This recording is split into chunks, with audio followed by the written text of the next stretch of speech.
So motivation ఇస్తున్నాను తెలీదు. But అందరికీ నేను ఒకటి ఏం నా నా హృదయాన్ని మీ ముందు ఓపెన్ చేస్తున్నాను. ఇంత ఇంత ఓపెన్ గా నేను ఎవరితో చెప్పలేదు. బట్ ఈ రోజు నాకు రేఖా మాతాజీ నాకు ఈ అవకాశం ఇచ్చినందుకు జగన్ ప్రభుజీకి మాతాజీకి నేను ఆల్వేస్ కృతజ్ఞతలు రాలై ఉంటాను. అలాగే ప్రసన్నలక్ష్మి మాతాజీ కూడా నా నేమ్ తీసుకున్నారు. నేను మాతాజీ కాల్ చేసినప్పుడు లిటరల్ గా నేను చైతన్య చరితామృతం మధ్యలీల 20 చాప్టర్ చదువుతున్నాను. మాతాజీ కాల్ చేశారు. సో నువ్వు షేర్ చేసుకుంటావా అని చెప్పేసి. సో ఇవాళ నేను షేర్ చేసుకుందామని అనుకుంటున్నాను. నిజంగా చెప్పాలంటే నా మనసుని మీ ముందు పరుస్తున్నాను కృష్ణ యొక్క ఇదితో, ఆ కృపతో. అంటే దీంట్లో తెలుసుకోవడానికి ఏముంది?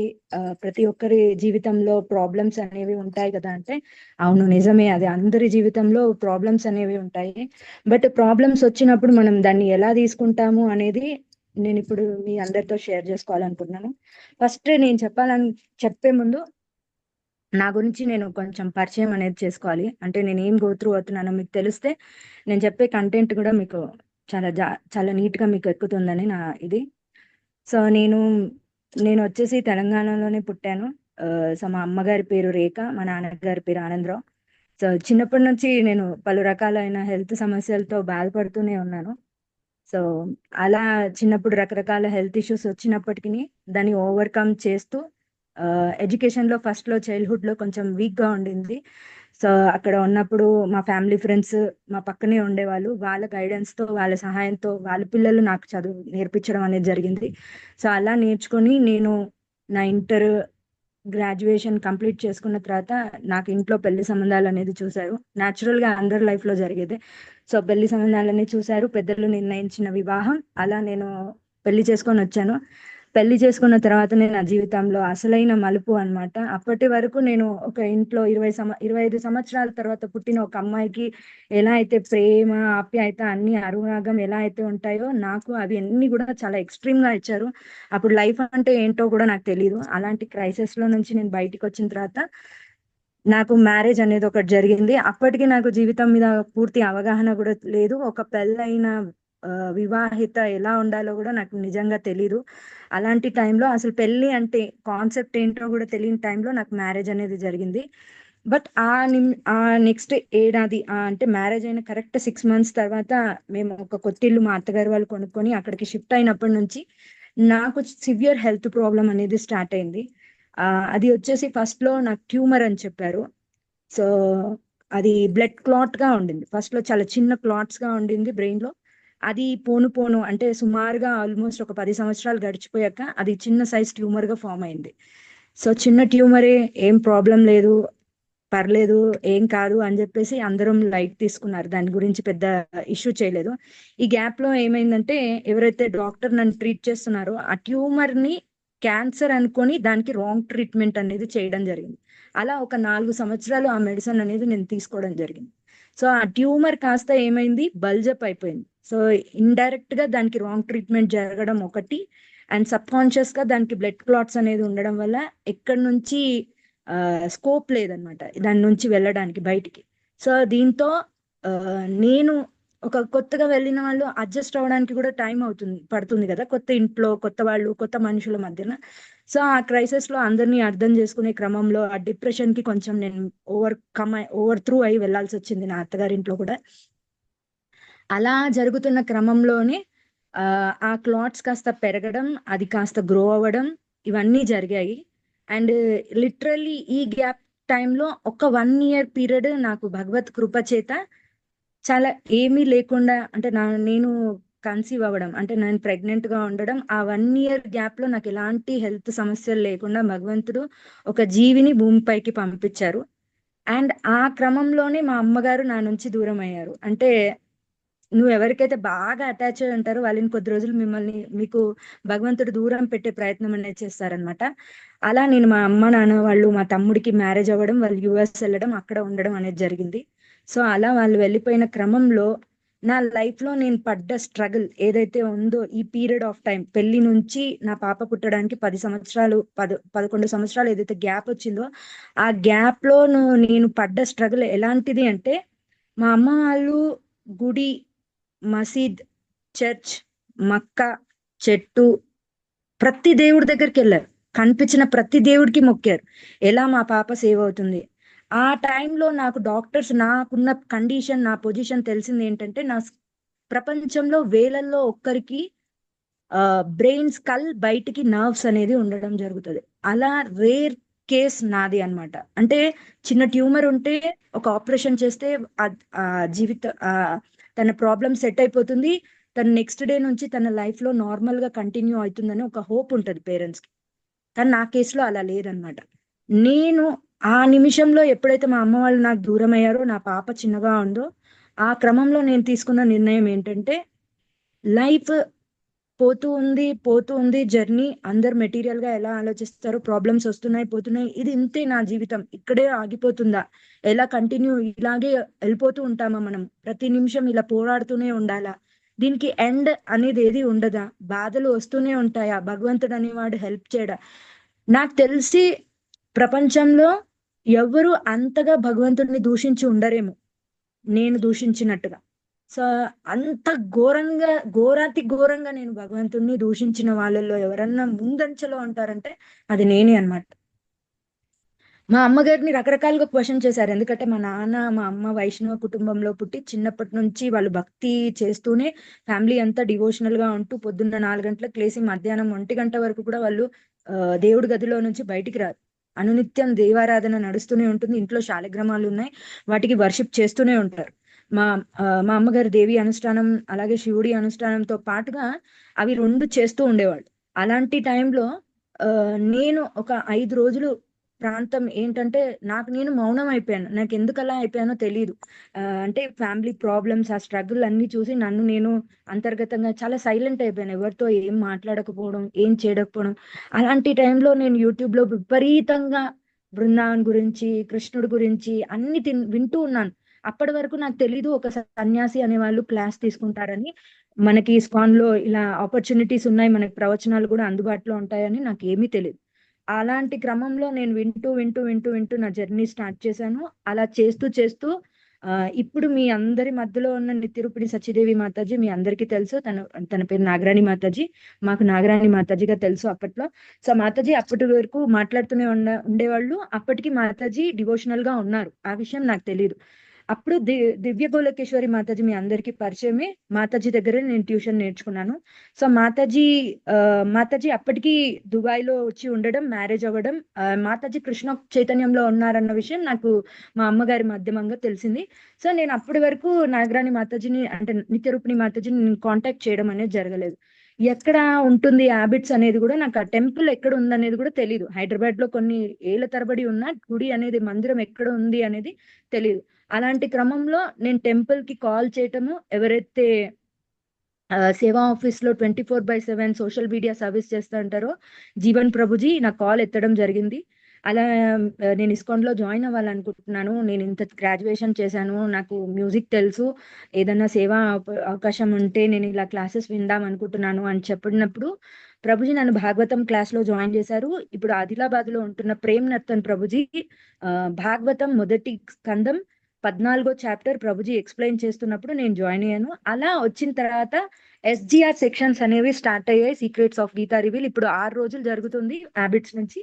అప్పుడు 18 రోజులు జరిగేది. మార్నింగ్ సెక్షన్ అన్నమాట. మార్నింగ్ 6 o'clock సెక్షన్ లో నేను జాయిన్ అయ్యాను. అప్పుడు ఆ రోజు నేను ఆ క్లాస్ లో అటెండ్ అవ్వడం, నా గురించి నేను ప్రభుజీకి మా నాన్నగారు చెప్తూ ఉన్నప్పుడు నిత్యరూపిణి మాతాజీ ఆ క్లాస్ లో ఉన్నారని నాకు తెలియదు. మాతాజీ నా నెంబర్ తీసుకొని నాకు కాల్ చేశారు. సో అలా నేను మాతాజీకి దగ్గర అయ్యాను. అలా దగ్గరైన క్రమంలో మాతాజీ టెంపుల్కి వెళ్ళి సేవ చేస్తూ ఉన్నప్పుడు మాతాజీని చూసి ఇన్స్పైర్ అయ్యి నేను టెంపుల్కి వెళ్ళి సేవ చేయడం. మాతాజీ నాకు చెప్పారు, ఇక్కడ టెంపుల్లో నుంచి మనం ఇలా ఉంటే మనం దీక్షకి వెళ్ళడానికి ఈజీగా ఉంటుంది, ఇలా మనకి స్టెప్స్ అనేవి ఉంటాయి, ఇవన్నీ కంప్లీట్ చేయాలి అంటే నేను అలా టెంపుల్ కి వేణుగోపాల్ ప్రభుజీ దగ్గర నేను అక్కడ ప్రభుజీ ఆధ్వర్యంలో ఉండి భక్తి నేర్చుకుంటూ నేను టెంపుల్ కి సర్వీస్ చేస్తూ ఉన్నాను కొద్ది రోజులు.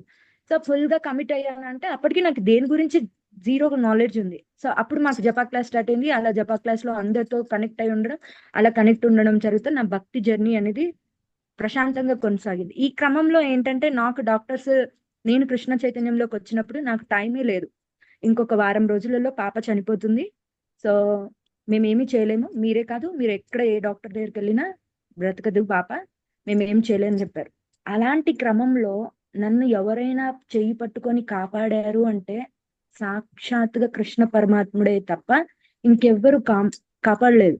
ఎందుకంటే నాకు నేను మాల చేస్తున్నప్పుడే తులసి వేసుకోవడం జరిగింది కంటి. అదే రోజు ఏ రోజైతే నేను హ్యాబిట్స్ కి కాల్ చేశానో అదే రోజు నేను కంటి కూడా వేసుకున్నాను. ఇంట్లో నరసింహ శాలిగ్రామ్ మీద పెట్టుకొని ఆ కంటిని తీసుకొని నేను ధారణ చేసుకున్నాను అనమాట. అప్పటికి మా ఇంట్లో కొంచెం నియమ నిష్టలు అవి కొంచెం తెలుసు, ఎందుకంటే నా ఇంట్లో కూడా శాలిగ్రామం ఉంది కాబట్టి మార్నింగ్ లెగాలి, ఎలా చాంటింగ్ చేయాలి. కానీ మన ఈ కృష్ణ చైతన్యంలో కూడా పొద్దున్నే లెగుస్తారని ఏమి తెలియదు. నిత్యరూపి మాతాజీతో మాట్లాడేదాన్ని. బ్రహ్మచారి సంతలు కూడా మార్నింగ్ 3 o'clock లేస్తారు, మంగళారతి అటెండ్ అవుతారు, అవన్నీ మాతాజీ చెప్పారు. మాతాజీ చెప్పడం నుంచి ఏ రోజైతే చెప్పారో ఆ రోజు నుంచి డే 1 నుంచి నేను ఇన్స్పైర్ అయ్యి ఎర్లీ మార్నింగ్ 3 o'clock లెగ్గడం అలవాటు చేసుకున్నాను నా జీవితంలో. సో అలా అలవాటు ఎందుకు నేను అంటే అప్పటి వరకు నేను లెగిసేదాన్ని 4 గంటలకు ఎలా అయినా లేసేదాన్ని, కానీ 3 గంటలకు ఎప్పుడు లెగడం అనేది చేయలేదు. ఎందుకంటే నా హెల్త్ రీత్యా నేను అంత ఎర్లీగా లెగడం అనేది చేయకూడదు, ఎక్కువ ప్రెషర్ తీసుకోకూడదు. కాబట్టి నిద్ర చాలా అవసరం కాబట్టి నేను పడుకోవాలని డాక్టర్ సజెస్ట్ చేశారు కాబట్టి నిద్రపోతూ ఉండేదాన్ని. బట్ మాతాజీ చెప్పినప్పటి నుంచి ఛాలెంజింగ్ గా తీసుకొని 3 o'clock లేసి ఎగ్జాక్ట్ 4:30కి మంగళారతి మాయాపూర్ది ఇంట్లో టీవీలో పెట్టుకోవడం, ఇంట్లో మంగళారతి చేసుకోవడం, ఇవన్నీ నేను ఏదైతే ధార్మిక నియమాలన్నీ మనకి కృష్ణ చైతన్యంలో చెప్పారో 4 నియమాలు పాటించడం, డిటి వర్షిప్ చేయడం, నేను ఇవన్నీ ఎవరి నుంచి నేర్చుకున్నాను అంటే నా డివోటీ అయిన నిత్య రూపిణి సచీదేవి మాతాజీ నుంచి తీసుకొని నేను నేర్చుకున్నాను. అప్పటి వరకు కూడా నాకు ఎవ్వరు తెలియదు, ఎవ్వరు ఇస్కాన్ లో ఒక్క పర్సన్ కూడా నాకు తెలీదు, ఇలా ఉంటది ఇస్కాన్ అని కూడా తెలియదు. అది కూడా మాతాజీ చెప్పిన తర్వాతే తెలుసుకున్నాను. అండ్ మాతాజీ చెప్పారు ఈ ప్రేయర్స్ ఉంటాయి అంటే ఆ ప్రేయర్స్ అన్ని చదువుకోవడం, భగవంతుడి దగ్గర చదువుకుంటూ నేను చేసుకోవడం అనేది స్టార్ట్ చేశాను. ఆ ఫస్ట్ డే మేము ఒక సర్వీస్కి వెళ్ళినప్పుడు ఇలా దుబాయ్ లో మాతాజీ కూడా చాలా బాగా క్లాసెస్ చెప్తారు, నువ్వు ఆ క్లాసెస్ ఎందుకు అటెండ్ అవ్వకూడదు అంటే ఈ క్లాసెస్ విని ఇక్కడ అటెండ్ అవ్వడం జరిగింది. ఇది నా యాక్చువల్లీ నా బేసికల్లీ నా జర్నీ. అలా నా జర్నీ స్టార్ట్ అయ్యి ఇవాళకి ఎగ్జాక్ట్ గా 5 సంవత్సరాలు కంప్లీట్ చేసుకొని ముందుకెళ్తున్న క్రమంలో ఈ మధ్య కాలంలో నేను ఫేస్ చేసిన మేజర్ ప్రాబ్లమ్స్ అంటే నా నాది ట్యూమర్ కాస్త పెద్దగా అయిపోవడం. ఆ ట్యూమర్ రీసెంట్ గా ఒక 7 నెలల క్రితం అది క్యాన్సర్ గా కన్ఫర్మ్ అవ్వడం అనేది జరిగింది. సో ఇలాంటి సర్కమ్స్టాన్సెస్ వచ్చినప్పుడు జనరల్ గా అందరూ ఏ అమ్మాయి అయినా ఏ అబ్బాయి అయినా ఎవరైనా మాతాజీస్ కానీ ప్రభుజీస్ కానీ ఏం చేస్తారు, ఫస్ట్ వాళ్ళ మదర్ కో వాళ్ళ హస్బెండ్ కో చెప్పుకుంటారు. బట్ నా కేసులో ఎలా అంటే నేను ఒక మేజర్ ఇష్యూ కోసం మధ్యలో 6 నెలలు బ్రేక్ తీసుకోవాల్సి వచ్చింది. నాకు ఆల్రెడీ ఈ మొత్తం ఇన్ని మెడిసిన్స్ వాడి వాడి ఏమైందంటే నా కడుపులో టిష్యూ డ్యామేజ్ అయింది. సో నేను ఏది తిన్నా డైజెస్ట్ చేసుకోవడం నా నా పొట్టకి తెలియదు. సో ఏది తీసుకున్నా సాఫ్ట్ ఫుడ్డే తీసుకోవాలి, మసాలా ఎక్కువ తీసుకోకూడదు, ఏది తీసుకోకూడదు. బట్ ఈ భక్తిలోకి వచ్చాక ఏం మార్పు జరిగిందంటే ఎప్పుడైతే నేను కృష్ణ చైతన్యం తీసుకోవడం స్టార్ట్ చేశానో, టెంపుల్కి వెళ్ళడం స్టార్ట్ చేశానో, ఫస్ట్ టైం నా లైఫ్ లో full fledged half plate meals తినడం కూడా నా జీవితంలో స్టార్ట్ అయింది. అప్పటి వరకు నేను అన్నం తిన్నది నాకు తెలియదు. అంటే మీరు అనొచ్చు అన్నం తినకుండా ఎలా బ్రతుకుతారు మాతాజీ అంటే, బార్లీ గింజల నీళ్లు, గంజి ఇలాంటివి నాకు ఇచ్చేవాళ్ళు సప్లిమెంట్స్ గా, నేను దాంతో ఉండేదాన్ని. అన్నం కూడా చిన్న పిల్లలకి ఉగ్గులాగా ఎలా చేసి పెడతారు అలా ఇచ్చేవాళ్ళు అనమాట. ఎందుకంటే డైజెస్టివ్ సిస్టమ్ లేదు, కింద టిష్యూ అంతా డ్యామేజ్ అయ్యింది కాబట్టి అరగడం తెలియదు. సో డైరెక్ట్ గా అది ఏమవుతుందంటే బర్న్ అయిపోతే స్టెమకే తీసేయాల్సి వస్తుంది. సో అలాంటి పరిస్థితి అన్నమాట. అలా నేను కృష్ణ చైతన్యంకి వచ్చాక మెల్లిగా నేను ప్రసాదం తీసుకోవడం కూడా స్టార్ట్ చేశాను. ఇప్పటికీ వెళ్ళినప్పుడు అన్ని పెట్టించుకుంటాను, బట్ కొంచెం కొంచెం తీసుకుంటా. ఎక్కువగా కర్డ్ తీసుకోవడానికి ప్రిఫర్ చేస్తాను, ఎందుకంటే అదే నా కడుపుని రిలాక్స్ చేయగలుగుతుంది, ఇంకేది చేయలేదు. సో సాత్విక్ ఫుడ్ అనేది మొదటి నుంచి ఇంట్లో ఉంది కాబట్టి ప్రాబ్లం రాలేదు, నాకు సమస్య ఏది లేదు.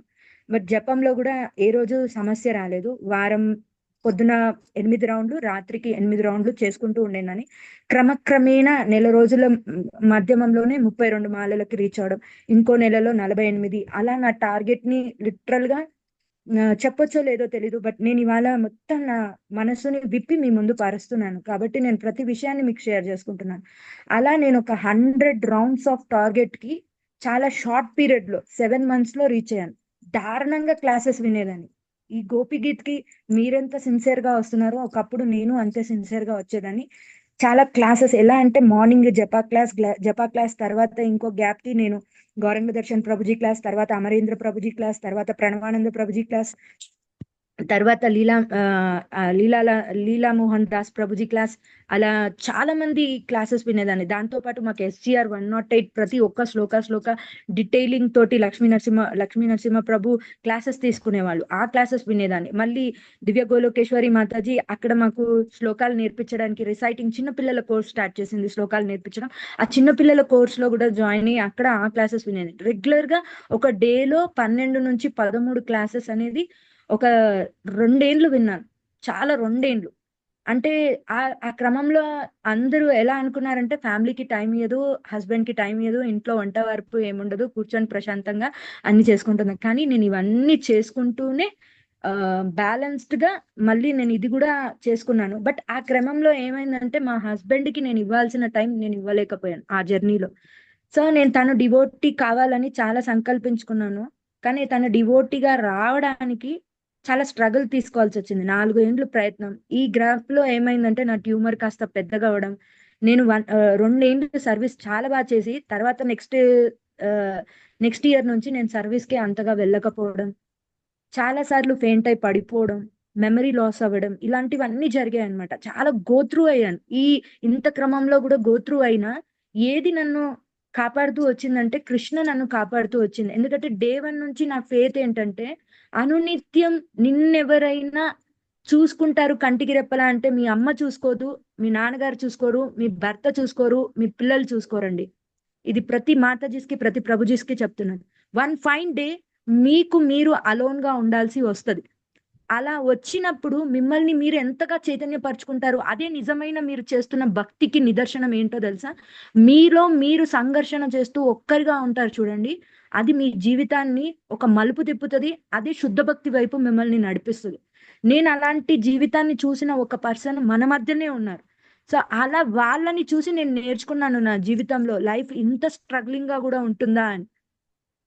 కానీ రియాలిటీకి వచ్చే వరకు ఫైనాన్షియల్ గా అంత అంత గొప్పనైన ధనిక కుటుంబం అయితే కాదండి. చాలా పేదరికంతో కూడుకున్న కుటుంబమే. కాకపోతే ఉన్న దాంట్లో ప్రశాంతంగా ఉన్న కుటుంబం అన్నమాట. ఎవరితో వెళ్ళి తగాదాలు పెట్టుకోవడం గానీ ఏమీ తెలీదు. అందరితో ప్రేమగా ఉండడం తెలుసు. అందరితో ప్రేమించడం తెలుసు. కుదిరితే నలుగురికి సహాయం చేయడం తెలుసు. బట్ నలుగురిని నొప్పించడం మాత్రం తెలీదు. అలా పెంచి పెద్ద చేసిన మా నాన్నగారు ఒకటే చెప్పారు ఇంట్లో నుంచి పంపించడం. ఏ ప్రాబ్లం వచ్చినా, ఏది వచ్చినా, ఏ రోజు కూడా తల్లిదండ్రులకు ఫోన్ చేసి నాన్న నాకు ఈ కష్టం వచ్చింది అని చెప్పొద్దు. ఆ మాట నాకు ఈ రోజు వరకు కూడా స్లోగన్ గానే నడుస్తుంది. కానీ ప్రతి నిమిషం మా నాన్న అడుగడుగునా కూడా మా నాన్నగారు నన్ను ప్రొటెక్ట్ చేస్తూనే ఉండేవారు. ఏ యాత్రకెళ్ళినా, ఏ టెంపుల్ సర్వీస్‌కి వెళ్ళినా నాతో మా నాన్నగారు ఉండేవాళ్ళు. ఎందుకంటే ఎక్కడ నేను ఎప్పుడు ఎలా పడిపోతానో తెలీదు. ఈ ప్రాణం ఉంటుందా లేదు అని దేహాన్ని కాపాడడానికి కోసం మా నాన్న నా చుట్టూ ప్రదక్షిణ చేస్తూ ఉన్నారు లిటరల్లీ. బట్ ఈ రోజు వరకు నన్ను అంతకంటే ఎక్కువగా ఎవరైనా కాపాడారంటే నా భర్త, మా హస్బెండ్. నా భర్త అనునిత్యం నన్ను పెళ్లి చేసుకున్నప్పటి నుంచి ఈ రోజు వరకు కట్టుబడి దాన్ని ప్రొటెక్ట్ చేస్తూ ఉన్నారనమాట. అయితే లిటరల్ గా మాకు ట్యూమర్ అని తెలిసి మేము దానికి ట్రీట్మెంట్ తీసుకొని అందరూ చాలా మంది ప్రభుజీస్, చాలా మంది మాతాజీస్ న్యాచురోథెరపీ చేసుకోండి, అలా చేసుకోండి, ఇలా చేసుకోండి అంటే అన్ని ఇంప్లిమెంట్ చేశాను. అన్ని ఇంప్లిమెంట్ చేసి చాలా సెట్ అయిపోయింది కదా, ఇంకా నేను చాలా ఫైన్, నేను డివోషనల్ గా చాలా స్ట్రాంగ్ గా వచ్చానండి, మనకు కొంచెం అహంకారం వచ్చేస్తుంది కదా, అలా నాకు కూడా కొంచెం గర్వం అనేది వచ్చింది. సో ఈ క్రమంలోనే నాకు దీక్ష అవ్వడం జరిగింది. సో అది కూడా నేను భువనగిరి ప్రభుజీతో కనెక్ట్ అవ్వడం, స్వరూప్ సిద్ధిదాస్ ప్రభుజీ, ఆ ప్రభుజీ నన్ను తీసుకెళ్లి నా డే టు డే సాధన చూసి, నా ఫ్యామిలీని చూసి, మా ఇంటికి వచ్చి మా అమ్మగారిని, మా నాన్నగారిని అందరినీ కలవడం, నన్ను డైలీ సాధన నేను చేసేది చూసి, నేను అడుగుతున్న క్వశ్చన్స్ కి ఆన్సర్స్ చెప్పడం, అలా నన్ను ఒక బుట్టలో, ఒక ఏమంటారు, చుట్టూ ముళ్ళ కంచెలో ఉన్న పిట్టని తీసుకొచ్చి ఒక దగ్గర పెట్టి ప్రొటెక్ట్ చేస్తే ఎలా ఉంటుందో అలా ప్రొటెక్ట్ చేస్తూ నన్ను దీక్షకి తీసుకెళ్లి హిస్ హోలీనెస్ భక్తి రాఘవ స్వామి మహారాజ్ దగ్గర నాకు దీక్ష అనేది దొరికింది. అది కూడా ఎక్కడ అంటే బద్రీనాథ్ క్షేత్రంలో.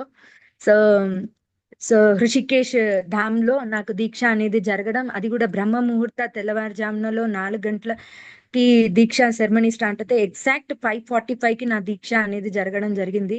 అలా నేను దీక్ష తీసుకొని దానికి ఇంకా సరెండర్నెస్ అప్పుడు ఇంకా నేను నేర్చుకున్నాను. అది కూడా చెప్తున్నాను కదా, ప్యూర్లీ నేను నిత్య రూపిణి సచీదేవి మాతాజీ ఎలా ఎలా ఎలా ఎలా తను భక్తి చేసుకుంటూ ముందుకెళ్లారో దాన్ని నేను ఆదర్శంగా తీసుకొని తనతో మాట్లాడినా మాట్లాడకపోయినా, మాతాజీ నన్ను కలిసినా కలవకపోయినా, వారి క్లాస్ కి నేను అటెండ్ అవ్వినా అవ్వకపోయినా, ఆ గ్రూప్ లో నేను లేకపోయినా, ఉన్న ఈ రోజు వరకు ఈ నిమిషం వరకు నేను ఏదన్నా భక్తి చేస్తున్నానంటే నా ఫస్ట్ రౌండ్ ఆఫ్ మాల మాతాజీ కోసమే వెళ్తుంది. ఎందుకంటే అనునిత్యం నేను తనని చూస్తూనే భక్తిలో ఎలా ఉండాలి అనేది నేను నేర్చుకున్నాను.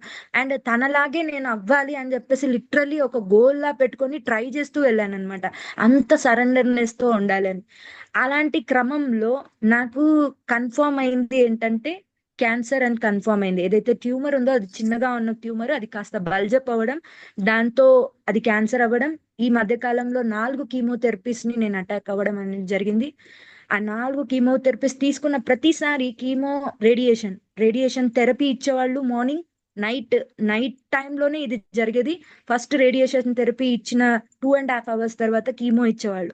ఈ కీమోకి రేడియేషన్ కి ఎంత నా బాడీ స్ట్రగుల్ అయ్యేదంటే ఫైట్ చేయడానికి నా దగ్గర అంత ఎనర్జీ కూడా సరిపోయేది కాదు. అలాంటి టైంలో నాకు కృష్ణ ఎంత బెస్ట్ ఆపర్చునిటీ ఇచ్చాడంటే నేను అన్కాన్షియస్ గా ఉండడం.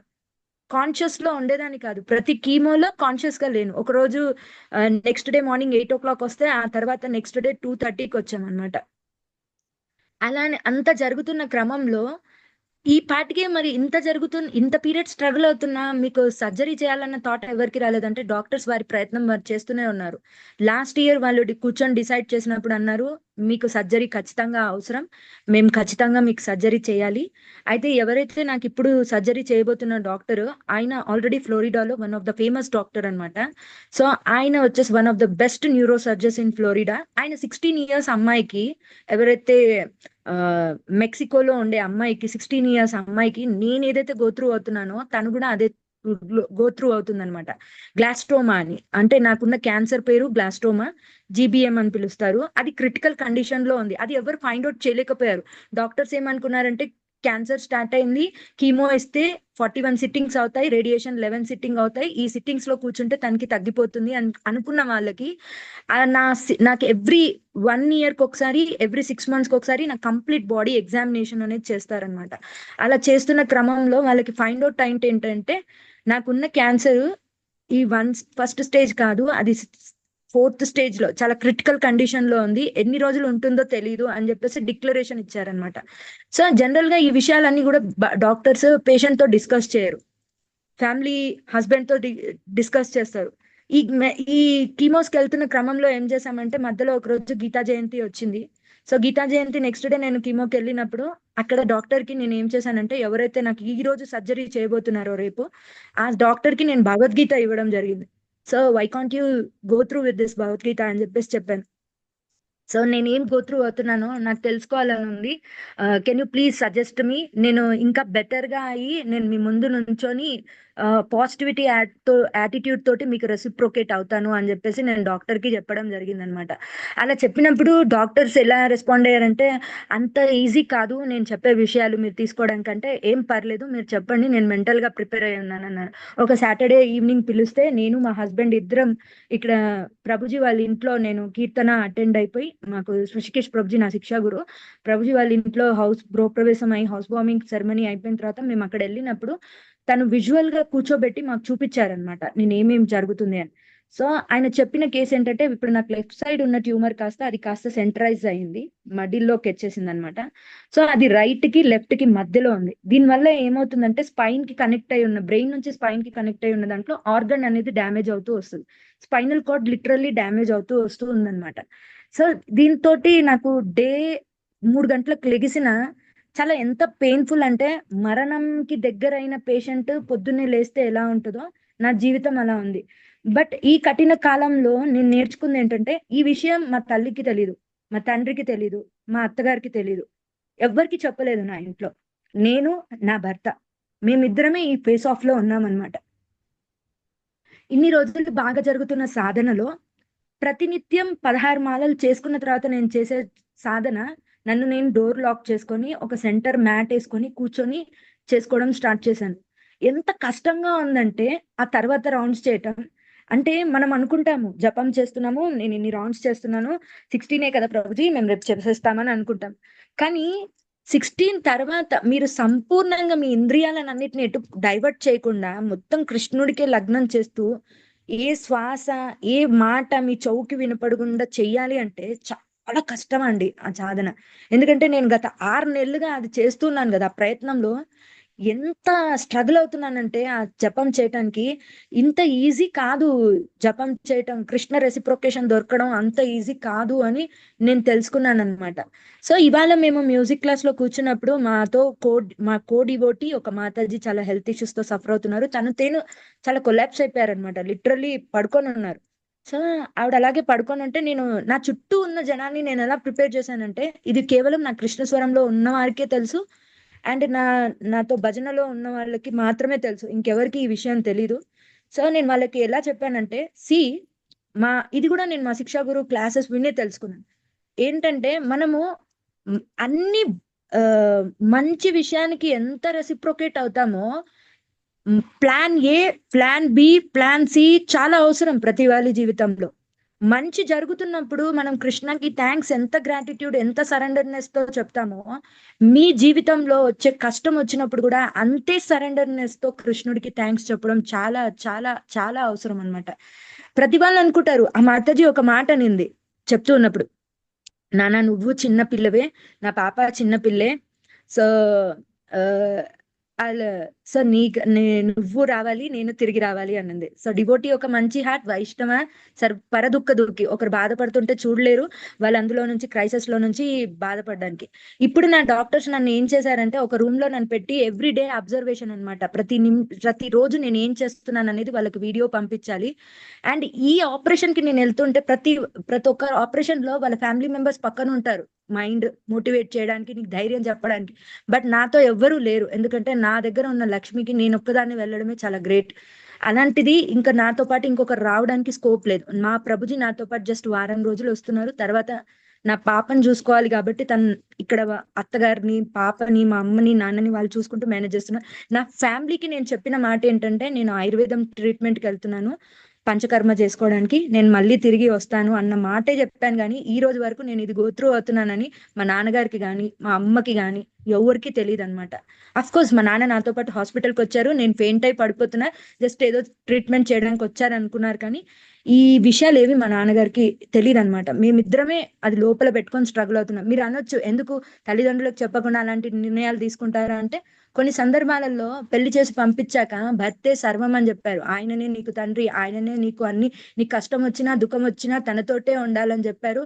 కుదిరితే తను ఏది ఇచ్చినా అది తీసుకొని అక్కడి నుంచి అంతమై వెళ్ళిపోవాలని ఒక సాంప్రదాయంలో పెరుగుతున్నాం మనం. అలాంటి వాతావరణంలో ఉన్నప్పుడు మా ఫాదర్ కూడా ఒక డిఫరెంట్ సర్కస్టిక్ సిచ్యువేషన్ లోకి ఆయన గో త్రూ అవుతున్నారు. రీసెంట్ గా ఇల్లు కట్టడం, అప్పులు అవ్వటం, ఆయనకి హార్ట్ లో బెల్ట్ లూజ్ అవ్వడం, మా మదర్ ఇంకో డిఫరెంట్ సర్కమ్స్టాన్స్ లో గో త్రూ అవుతున్నారు. మా అత్తగారు ఆల్రెడీ పెద్ద ఆవిడ, తనకి హై బీపీ, హై షుగర్.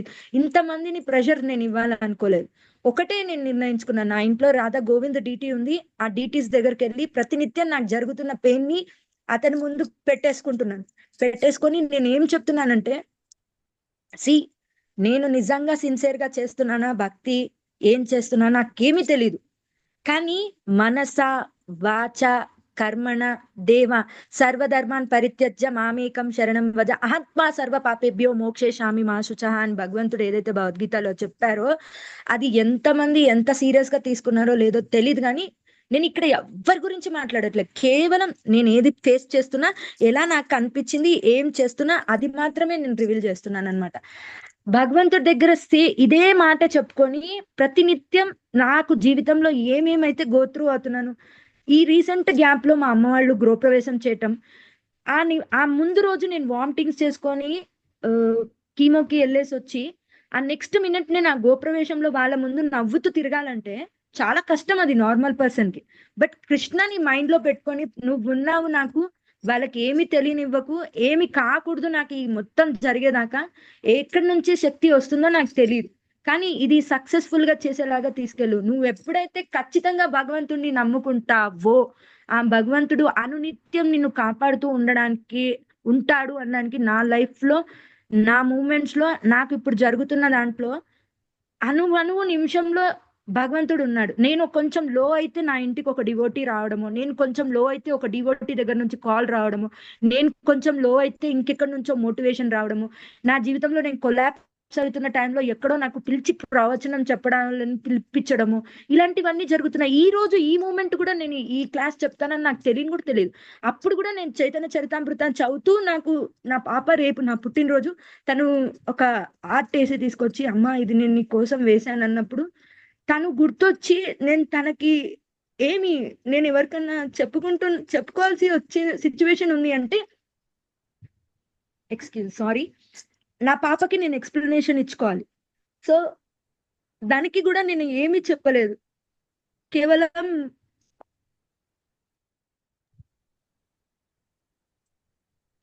కేవలం నేను గో త్రూ అయి ఇలా వెళ్తున్నానని తెలియదు. తనకు కూడా ఒక వెకేషన్ కి వెళ్తున్నానని చెప్పా. నా కోడివర్టీస్ లో కూడా నాకు బాగా క్లోజ్ గా ఉన్న వాళ్ళకే తప్ప గానీ ఎవరికి ఏం చెప్పలేదు.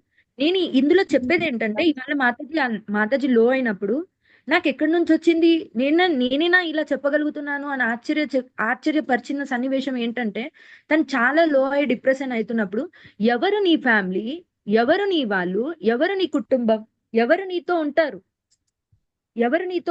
ఎవరు నీతో ఎల్లకాలం ట్రావెల్ చేయలేరు. నీ డెస్టినేషన్ ఈ దేహం మనది కాదని మన కృష్ణ చైతన్యం చెప్తుంది.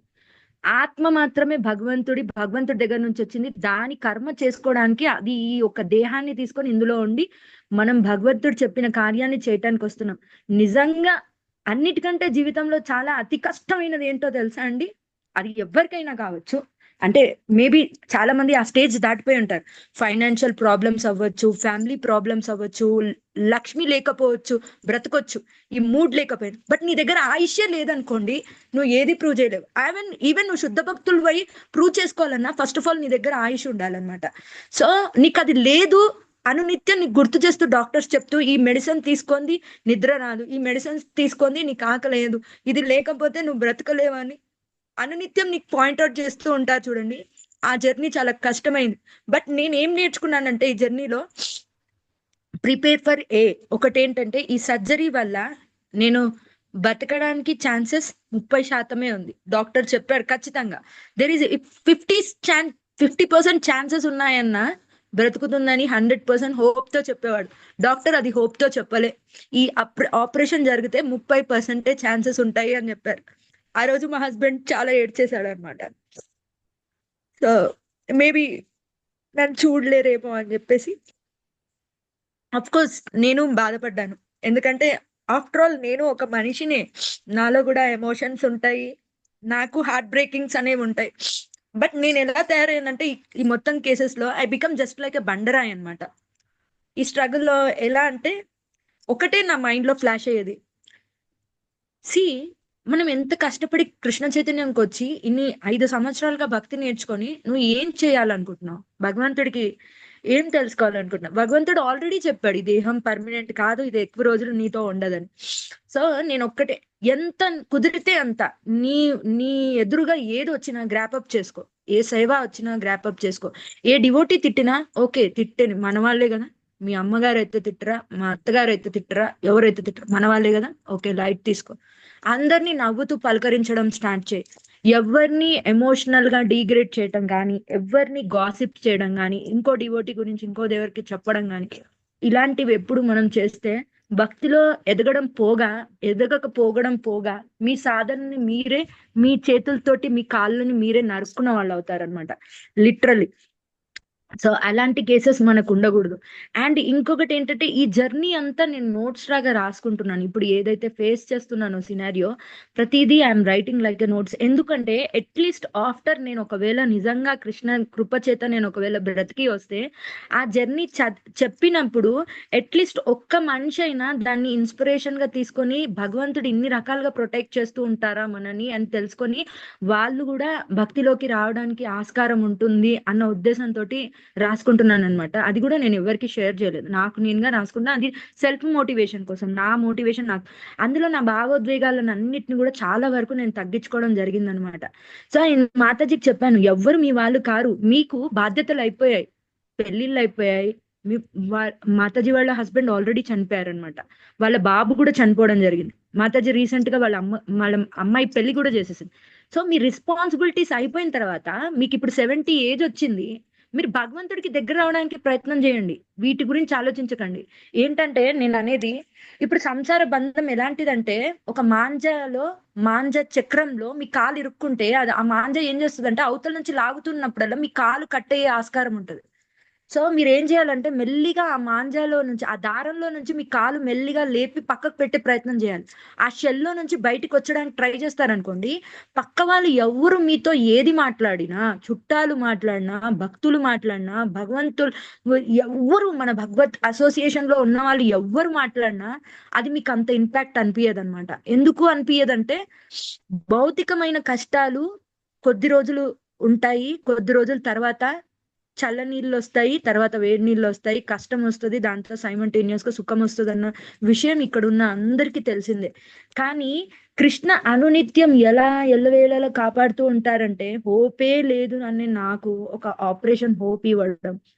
అండ్ మీరు నమ్మరు, లిటరల్లీ ఈ రోజు ఆ మాతాజీ మంచం మీద పడుకోనుండి, తిలకం లేక, ఏం లేక, అసలు ఎంత నిస్సహాయంగా అంటే, తను లిటరల్లీ ఎలాంటి మెసేజ్ పెట్టిందంటే, నా మేబీ భగవంతుడు నన్ను తీసుకొని వెళ్ళిపోవాలనుకుంటున్నారేమో అని. నేను ఏడుస్తూనే చెప్పాను, మీరు అలా ఉండడం నాకు నచ్చలేదు, మీకేమైందని, మీకేం అనిపిస్తే అది చేయండి మాతాజీ. ఫ్రాంక్లీ స్పీకింగ్, మీకు మనసులో ఏ కోరిక ఉంటే ఆ కోరిక తీర్చేసుకోండి. ఎలా అంటే, మీకు కీర్తన చేయాలని ఉందా, విపరీతంగా కీర్తన చేయండి. నృత్యం చేయాలని ఉందా, నృత్యం చేయండి. మీరు ఈ శాస్త్రం కంప్లీట్ చేయాలనుకుంటున్నారా, ఆలోచించకండి అది మీ బ్రెయిన్ లో ఎక్కుతుందా, చదవలేరా, నేను గుర్తు పెట్టుకుంటున్నానా, అది ఇంకొకరికి చెప్తానా లేదా అన్నది పక్కకు పెట్టి మీరు అన్ని చేసేసేయండి. అలా నేను ఛాలెంజింగ్ గా తీసుకొని నా భాగవతం కంప్లీట్ చేశాను. అది కూడా నాకు దివ్య గోలోకేశ్వరి మాతాజీ నాకు డొనేట్ చేశారు భాగవతం. ఆ భాగవతం రీసెంట్ గా నేను కంప్లీట్ చేసి, ఆ భాగవతం నుంచి వచ్చిన ఇన్స్పిరేషన్ తోటి నా ఇంట్లో నేను హౌస్ ప్రోగ్రామ్ అనేది కూడా పెట్టుకోవడం జరిగింది అనమాట. కొంతమంది వైష్ణవులను పిలుచుకొని వారందరూ వచ్చి నన్ను ఆశీర్వదించి వెళ్తారు. ఆఖరిసారిగా వాళ్ళందరినీ నేను అలా గ్రూప్ గా చూడగలుగుతాను అన్న ఉద్దేశంతో ఆ హౌస్ ప్రోగ్రామ్ చేసుకోవడం జరిగింది. దాన్ని సైమల్టేనియస్ గానే నేను చైతన్య చరితామృత చదవడం స్టార్ట్ చేశాను అనమాట. ఇప్పుడు మధ్యలీలలో ఉన్నాను. సో నేను ఇప్పుడు పెట్టుకున్న టార్గెట్ ఈ మధ్యలీల కంప్లీట్ చేసి నాతో పాటు ఆదిలీలను తీసుకొని వెళ్దాము. అండ్ నాతో పాటు నరసింహదేవిని, నా గురు మహారాజ్ ఫోటో, నా japa bag and Radha Madhav photo నా వెంట తీసుకొని పోదామని ఫిక్స్ అయ్యాను అనమాట. అలానే నాకు కొంతమంది నా డివోటీ స్నేహితులు ఉన్నారు, వాళ్ళు నన్ను మోటివేట్ చేస్తూ వాళ్ళు నాకు అలాంటి గిఫ్ట్స్ ఇవ్వడం జరిగింది. అది తీసుకొని వెళ్ళాను. సో మనని భగవంతుడు ఎట్లా అంటే, నువ్వు ఒక హ్యాలోలో పడిపోతున్నావు అన్నప్పుడు ఎవ్వరు నిన్ను వచ్చి కాపాడుతారో లేదో తెలీదు. ఎందుకంటే ఇలాంటి సర్కమ్స్టెన్స్ లో కూడా నా భర్త మా నాన్నగారితో వెళ్ళి, నేను మీ అమ్మాయికి డైవర్స్ ఇచ్చేస్తాను, నా వల్ల కాదు, నేను భరించలేను ఈ అమ్మాయిని అని చెప్పిన తనే మళ్ళీ తిరిగి వచ్చి నన్ను తీసుకొని హాస్పిటల్కి వెళ్ళి చూపించడం అనేది జరుగుతుంది. సో ఇది నేను ఇమాజిన్ చేయలేదు. అంటే ఒకరు హోపే వదిలేసుకున్న దగ్గర హోప్ అనేది భగవంతుడు క్రియేట్ చేశాడనమాట. ప్లాన్ బి ఏంటంటే, ప్లాన్ ఏ నేను బ్రతుకుతే ఏం చేయాలనుకున్నది. ప్లాన్ బి ఏంటంటే, ఒకవేళ ఇన్ కేస్ నేను చనిపోతానని తెలిస్తే సిచ్యువేషన్ ఏంటి. సో దానికి కూడా మేము ఏదైతే హాస్పిటల్కి వెళ్తున్నామో ఆ హాస్పిటల్ కి చుట్టుపక్కల సరౌండింగ్స్ లో క్రెమేషన్ చేయడానికి ఇంకో ప్లేస్ లేదనమాట. చాలా డెడ్ బాడీస్ అనేవి కూడా అక్కడికే రావాలి. సో దానికి కూడా నేను నిన్న నైటే బిల్లు కట్టాను అనమాట. క్రెమేషన్ కి కూడా అక్కడ కొంత లక్ష్మి అనేది ఇవ్వడం జరిగింది. సో మీరు అనుకోవచ్చు, బ్రతుకున్నప్పుడే చావుకి ఇలాంటి చేస్తారా అని చెప్పేసి. సిచ్యువేషన్స్ అలా వచ్చాయి. భగవంతుడు ఏంటంటే, నేను ఏదైతే అనుకుంటున్నానో డిజైర్ అవన్నీ నాకు ఫుల్ఫిల్ చేసేస్తున్నాడు. నేను ప్రవచనం చెప్పాలనుకుంటే ప్రవచనం ఆపర్చునిటీ వస్తుంది, కీర్తన చేయాలనుకుంటే కీర్తన చేయగలుగుతున్నాను. నేను బుక్కే చదవలేను అనుకున్న నాతో భాగవతం చదివించారు, ఇప్పుడు చైతన్య చరితామృత చదివిస్తున్నారు. ఎక్కడికెళ్ళి వస్తుంది ఇంత ఇది అని చెప్పేసి. మరి నాలో అనర్థాలు లేవా అంటే కుప్పలు కుప్పలుగా ఉన్నాయి. కోకొల్లేలుగా ఎక్కువగా మాట్లాడడం, ఫ్లోలెస్ గా మాట్లాడడం, గుడ్డిగా అందరినీ నమ్మడం, ఇవన్నీ కూడా తగ్గిపోయింది అనమాట. ఇవన్నీ కూడా నా శిక్షా గురువులు, ప్యూర్లీ నా శిక్షా గురువులు నన్ను కంట్రోల్ చేస్తూ వచ్చారు. ఎప్పుడు నా బాధ గురించి చెప్పుకునేదాన్ని ప్రతి ఒక్కరికి, అది చెప్పడం ఆపేసుకున్నాను అనమాట. లిటరల్ గా చెప్పాలంటే, నాకు క్లోజ్ గా ఉన్న నేను చెప్తున్న గ్రూప్ లో వాళ్ళకి తెలియాలి కాబట్టి వాళ్ళకి చెప్పడమే తప్ప, కానీ ఇంకా ఎక్కడ ఇతరత్ర గ్రూప్ లో నాకు పలాని హెల్త్ ప్రాబ్లం ఉంది, నా కోసం ప్రే చేయండి అని నేను పెట్టింది లేదు. గత 2 ఏళ్ల నుంచి ఎక్కడ ఏది పెట్టట్లేదు. ఆ మాతాజీకి చెప్పాను, మీరు కృష్ణని నమ్ముకున్నారు కదా, మీతో ఎవరైనా ట్రావెల్ చేస్తారంటే కృష్ణనే. పాడేదాకా మీ కుటుంబం వచ్చి వెళ్ళిపోతుందేమో. పాడే నుంచి వెళ్ళిపోయిన తర్వాత మీరు చనిపోయిన తక్షణం మీ అమ్మాయో మీ హస్బెండో మీ గురించి మా అంటే 2 గంటలు 2 రోజులు ఎక్కువ ప్రేమ ఉంటే 4 రోజులు ఏడుస్తారేమో. అంతకు మించి మీతోటి వాళ్ళు ట్రావెల్ చేయలేరు. కానీ అంతకు మించి మీతో ట్రావెల్ చేసేది ఏకైక వ్యక్తి కేవలం కృష్ణ పరమాత్ముడు మాత్రమే. పరమాత్మ రూపంలో మీ హృదయంలో ఉండి అనునిత్యం మిమ్మల్ని గత జన్మ జన్మాంతరాలుగా ప్రొటెక్ట్ చేస్తూ వచ్చి తీసుకొని వెళ్ళారు. ఇది నేను చెప్తున్న మాట కానే కాదు మాతాజీస్. ఏంటంటే మనకి భాగవతంలో 3rd canto చూసుకుంటే కర్దవముని దేవహూతికి ఆ, కావాల్సిన కోరికలన్నీ నెరవేర్చాక కర్దవముని సన్యాసత్వం తీసుకొని వెళ్ళిపోతారు అనన్యంకి. కపిల భగవానుడు సాక్షాత్గా దేవాది దేవుడే ఆమెకి పుత్రుడిగా పుట్టినప్పుడు ఆమెకి ఫైనల్ ఇన్స్ట్రక్షన్స్ అన్ని ఇచ్చారనమాట. కపిల భగవానుడు అక్కడ కూర్చొని దేవహృతికి చెప్తారనమాట, ఈ ఇన్స్ట్రక్షన్ భక్తిలో ఎలా ఉండాలి, ఎలాంటి సిన్సియర్ భక్తి చేయాలి. మన అనునిత్యం మన ధ్యానం ఒక్కటే ఉండాలి మాతాజీ, కృష్ణ కృష్ణ కృష్ణ. నీ హస్బెండ్ ని చూడండి, మీకు కృష్ణుడే కనపడాలి, మీకు ఇంకొక వ్యక్తిని చూసినా కూడా సాక్షాత్గా కృష్ణుడే కనపడాలి. అలాంటి సరెండర్నెస్ తోటి మీరు భక్తి చేయండి.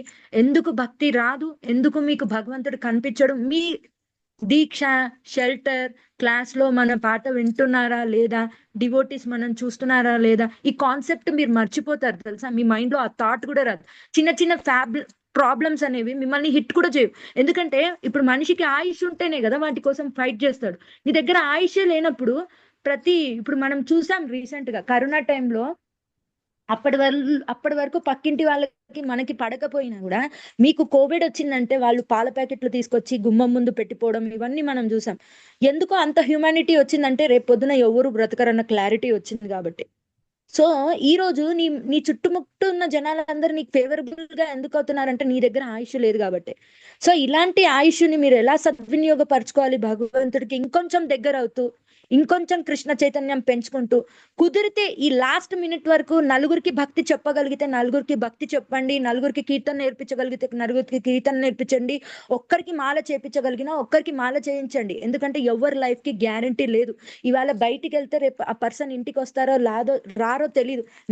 నా కృష్ణస్వరంలో ఉన్న చిన్న పాప 7వ తరగతి చదువుతున్న పాప క్యాన్సర్ తో గ్రోత్ త్రూ అయ్యి రీసెంట్ గా ఆ పాప కన్ను మూయడం అనేది జరిగింది.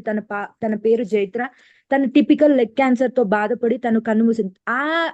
తను క్యాన్సర్ తో చనిపోవడం నాకు ఎంత మంచి లెసన్ అంటే నా జీవితంలో నన్ను మెంటల్ గా ప్రిపేర్ అయ్యాను. అంటే మనకి చెప్తారు కదా, life is a preparation, death is an examination అని. నువ్వు ప్రిపేర్ ఎలా అయ్యావు అన్నది నీకు తెలియదు.